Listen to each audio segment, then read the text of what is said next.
আসসালামু আলাইকুম প্রিয় দর্শক, আমি হলুদের বুস্টার খাবো আজকে। তো প্রিয় দর্শক, হলুদের বুস্টার বানানোর জন্য অবশ্যই হলুদ লাগবে। তো আমরা যেটা করব যে 1 টেবিল চামচ কোকোনাট অয়েলটা আমরা এখানে অ্যাড করব।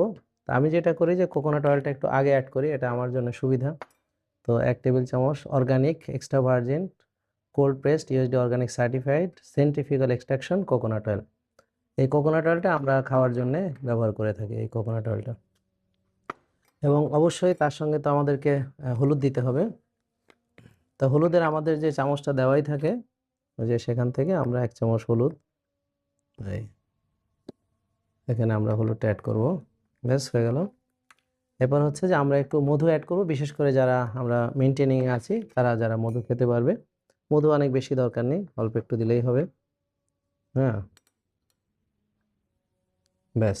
এবার হচ্ছে আপনারা ঘুরতে হবে আর কি, হ্যাঁ, ভালো করে ঘুরবেন, নেড়ে নিলেই হবে।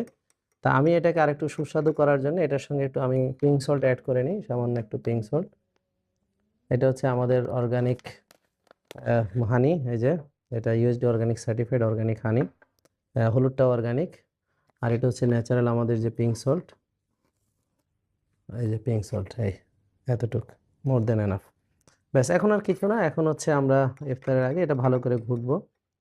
ঘুটে এটাকে একটু আমরা আর একটু মানে সুস্বাদু করার জন্য আমরা এটা একটা ফোমার ব্যবহার করতে পারি। তো আমাকে একজন গিফট করেছে একটা খুব চমৎকার একটা ফোমার। তো যদিও একটু রিস্ক আছে এখানে, আমরা দেখি এই যে একটু ছিটে টিটে আসে, পড়ে যায়। হ্যাঁ, এটা হচ্ছে রিস্ক।